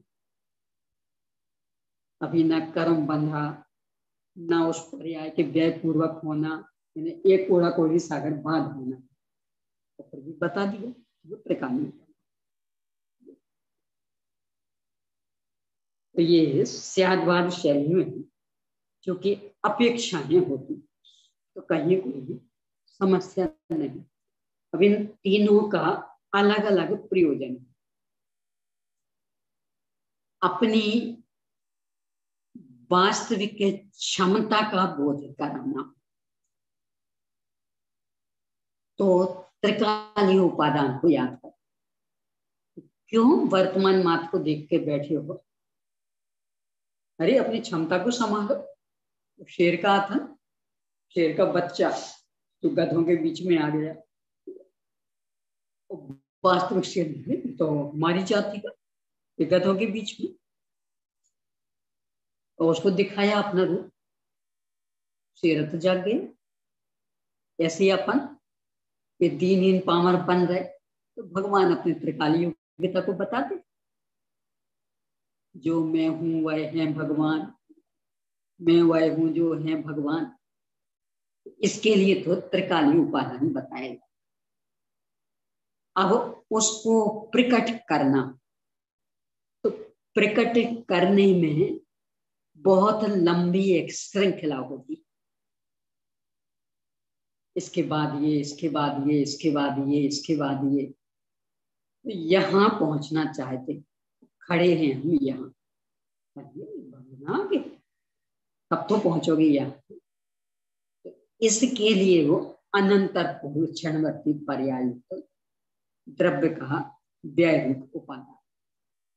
अब उसको लेकर के कोई परेशान ना होने लगे, उसके ये कर्तृत्व के पीछे ना उलझ जाए, तो फिर कहेंगे पर्याय स्वयं सत्य है।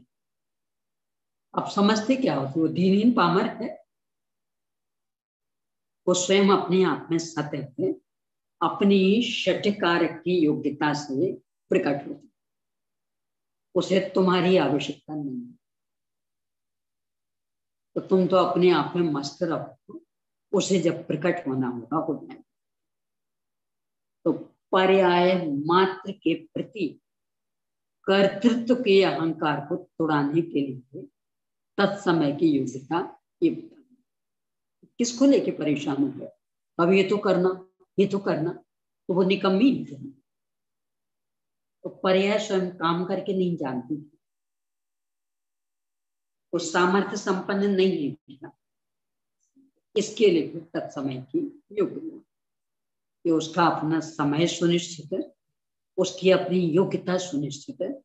आप उसकी ओर से भी निश्चिंत हो जाओ, अपने स्वरूप में उपयोग लगाओ, आने वाली पर्याय आ जाएगी, नष्ट होने वाली हो जाएगी।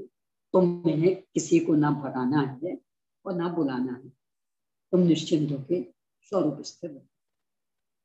इसके लिए तत्समय की योग्यता बताई जाती है। तीनों के अपने अपने उद्देश्य हैं, अपने अपने प्रयोजन और अपनी अपनी अपेक्षाएं, और तीनों की आवश्यकता। इन्हें अपना उपयोग जिसमें उलझ रहा होगा, उस उलझन को समाप्त करने के लिए आचार्य श्री उस तरह की अपेक्षा अपने बताते।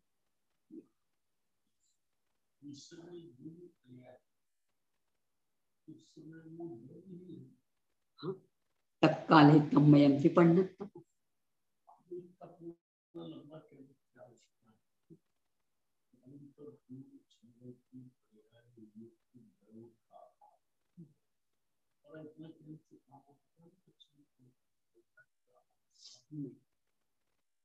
इसलिए कि वो पर्याय मिटी, तो फिर रहा क्या?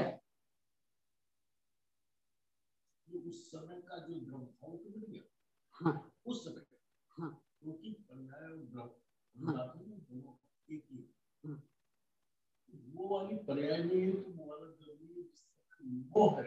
हाँ, उसमें कहीं मोही द्रव, रागी द्रव, तो वो नहीं, द्रव तो है, हाँ, उसका मोह नहीं। हाँ, तो हम पूरे द्रव को क्यों घसीटे? नहीं, तो वो इसीलिए कि द्रव्य उस समय उस रूप दिख रहा, पर द्रव्य अकेला उतना नहीं है, इसलिए उस पर्याय से परिणमित द्रव्य का व्यय, द्रव्य का व्यय नहीं, ऐसी पर्याय से परिणमित उंगली का व्यय, उंगली का व्यय नहीं, उंगली तो सुरक्षित, ये बताने के लिए द्रव्य इस पर्याय के अतिरिक्त अनादि अनंत मतलब बहुत बड़ा है, वो एक पर्याय जितना नहीं। इस पर्याय से परिणमित का अभाव हुआ, द्रव्य का अभाव नहीं हुआ। अब इस पर्याय से परिणमित का अभाव बता के क्या बताना चाहते? वो गई मतलब गई, अब वो कहीं मिलेगी नहीं, तो गड़े मुर्दे उखाड़ के मत बैठना। अभी तो थी, अभी तो थी, चली गई ना। तो उस प्रकार से परिणमित द्रव्य का ही व्यय होगा, यानी अब वह पर्याय उस द्रव्य में पर्याय रूप में कहीं नहीं मिलेगी। इसलिए उस पर्याय को लेकर परेशान नहीं होना। वो तो गई मतलब गई। जानने की चूंकि योग्यता है, तो ज्ञान तो योग्यता को जान लेता, पर पर्याय नहीं मिलेगी, इसलिए उस पर्याय की वजह से पूर्णतः निश्चित हो जाए। तो गई मतलब हमेशा को गई, द्वारा नहीं आएगी वही। अब गए मध्य मत उखाड़ने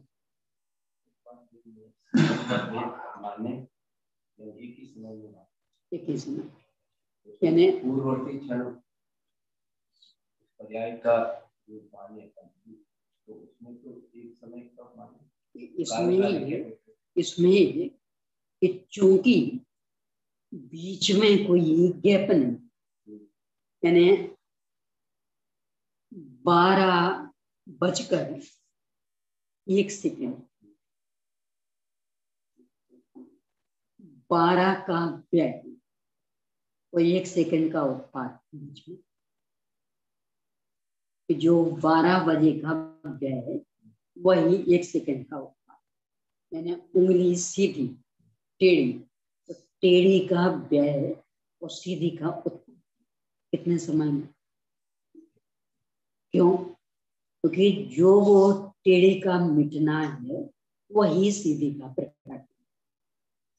तो मिटने की ओर से देखते हैं तो उसे व्यय नाम देते, और प्रकट होने की ओर से देखते हैं तो उसे उत्पाद नाम देते, और समय एक।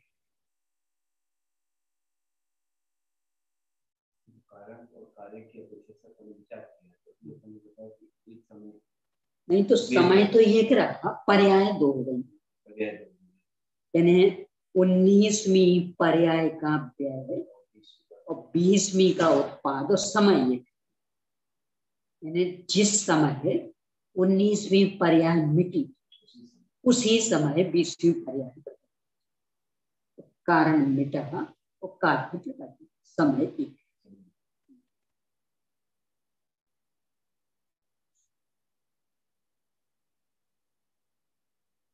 ये सारे कथन सापेक्ष और प्रयोजन परक, वो प्रयोजन परक भी अपनी ही भ्रांतियों वश, अपने अंदर ही इस तरह की भ्रांतियां चलती रहती, तो उनके निराकरण हेतु ये सारी की सारी अपेक्षाएं।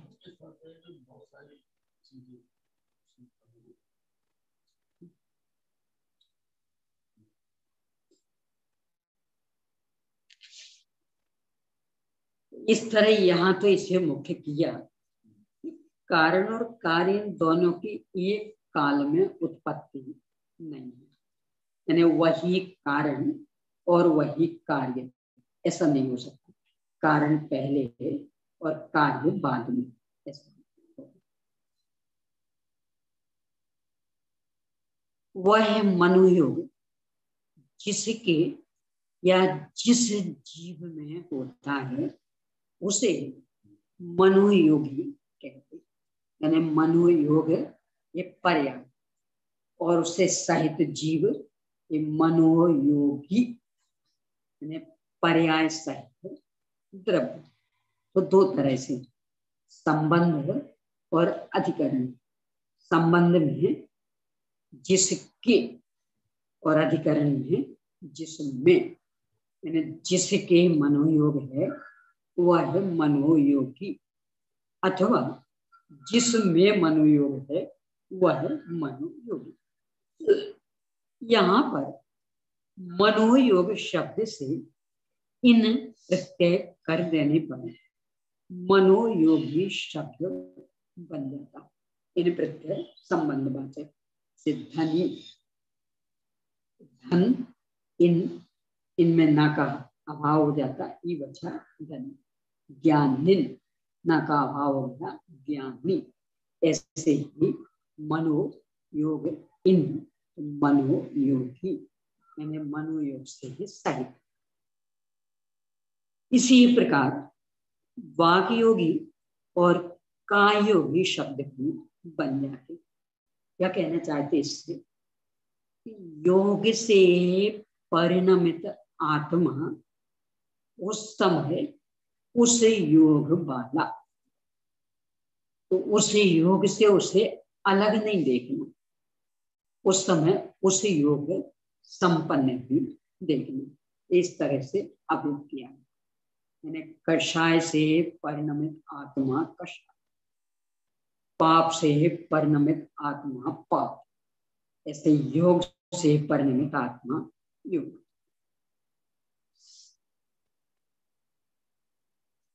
अब योग रहित जीवों के प्रतिपादन करने के लिए आगे का सूत्र कहते हैं अजोगी चिति अयोगी जीव, यानी जिनके तीनों योग नहीं वे जीव भी 14 गुण स्थान वर्ती और सिद्ध भगवान, ये अयोगी।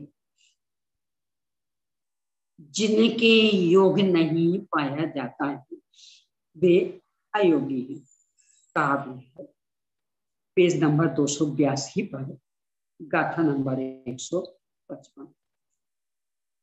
जे सिम्न संति जोगा सुहा सुहा पुण्य पाव संजनया ते होंति अजोगी जिना अनुपमानंत पल कलिया।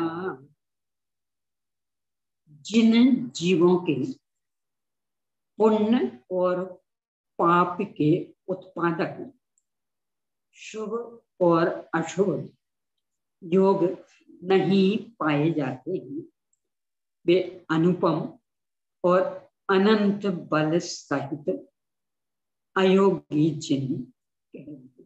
क्योंकि गुणस्थानों के अंतर्गत ही चर्चा तो अकेले 14 वालों को लिया, सिद्ध भगवान की अभी चर्चा नहीं की।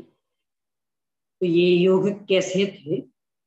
शुभ रूप अथवा अशुभ रूप, क्रमशः पुण्य और पाप के उत्पादक शुभ योग से पुण्य प्रकृतियों में अनुभव अधिक होता था, अशुभ योग से पाप प्रकृतियों में अनुभव अधिक होता। तो उसको उत्पन्न करने वाले योग जिनके नहीं वे कैसे हैं?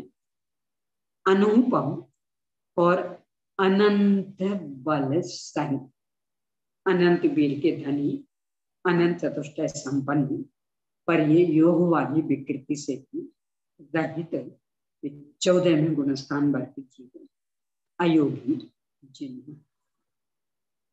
इस तरह से ये योगों की सामान्य चर्चा होगी। अब इनके भेदों को लेकर के विस्तार से चर्चा प्रारंभ हो रही।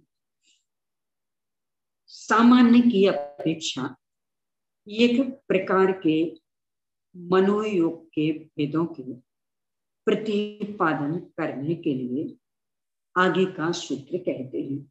यानी अभी तो एक एक कहा था, एक मनोयोग, एक वचन योग, एक काय योग। अब इनके भेद बताने के लिए सूत्र 49वां सूत्र।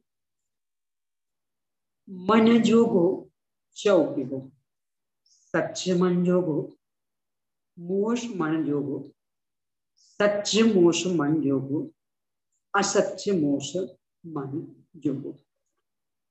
मनोयोग 4 प्रकार का है। सत्य मनोयोग, मृषा मनोयोग, सत्य मृषा मनोयोग, यानी जिसे उपाधि कहते, और असत्य मृषा मनोयोग, यानी जिसे अनुभव कहते हैं। सत्य मनोयोग, मृषा मतलब असत्य, सत्य मनोयोग, असत्य मनोयोग, कथनचित सत्य कथनचित असत्य यानी उभय मनोयोग, और ना सत्य ना असत्य यानी अनुभव मनोयोग। इस तरह मनोयोग के 4 थे। अब इन चारों का विश्लेषण। सत्य, अभितथ और अमोघ ये एकार्थवाची शब्द, यानी वास्तविक, यथार्थ, वस्तु स्थिति, सत्य, अभितथ, अमोघ यानी पूर्णतया वैसी ही वस्तु।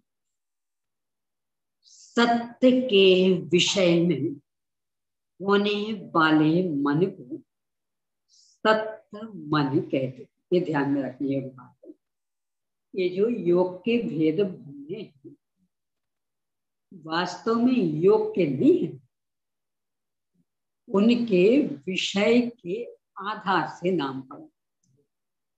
यानी जिस मन का विषय सत्य पदार्थ बने, उसको लेकर के जो कंपन होगा उसका नाम होगा सत्य मनोयोग। तो सत्य के विषय में होने वाले मन को सत्य मन कहते। यानी बिल्कुल लौकिक न्याय, संपत्ति कोई अच्छी बुरी तो नहीं होती, पैसा तो पैसा हो, रुपए तो रुपए हो, और उसको ही आपने दान पुण्य में खर्च किया अच्छे माने जाते, मांस मुद्रा में लुटाया तो रुपया अच्छा बुरा था क्या? रुपया तो रुपया था, आपने किस तरह से उसको काम में लिया उसके आधार से अच्छा बुरा नाम पा जाता। ऐसे ही यहाँ कि मन तो मन है और उसका विषय क्या बना उसको लेकर के उसके नाम पड़ जाएंगे। तो जिस मन का विषय सत्य पदार्थ बन रहा, यानी वस्तु जैसी है बिल्कुल वैसा उसका विषय बन रहा, तो वो सत्य मन। और उसके द्वारा जो योग होता है उसे सत्य मनोयोग कहते हैं। यानी सत्य वस्तु को के संदर्भ में सोचने वाला मन, ये सत्य मन, और उस समय होने वाला आत्म प्रदेशों का कंपन, यह सत्य मनोयोग।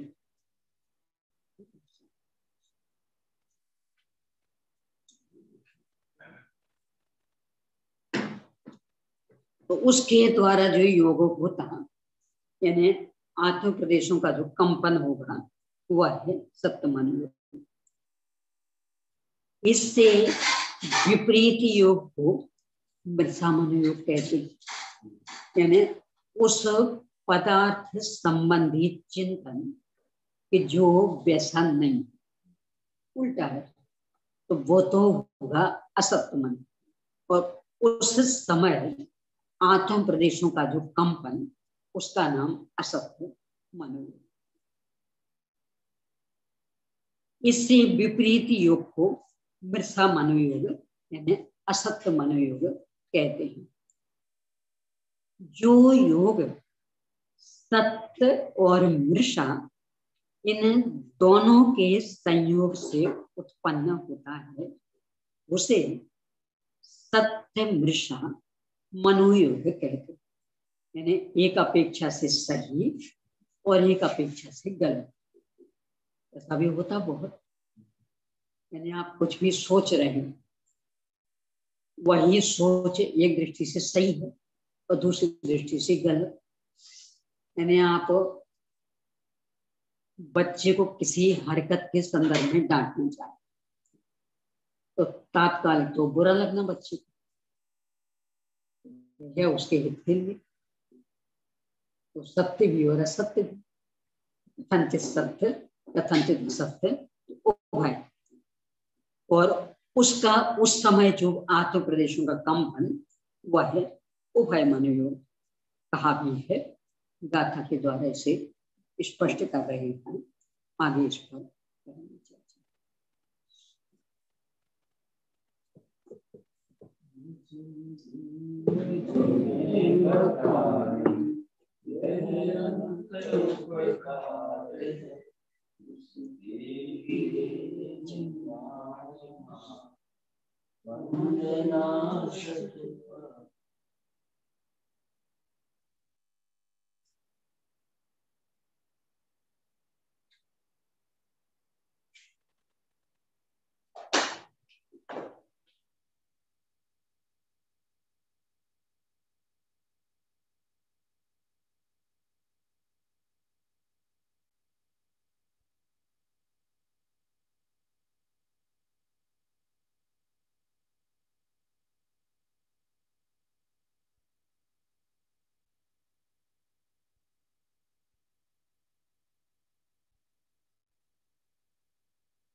द्वादशामयी जिनवाणी माता की जय। अहिंसामयी जैन धर्म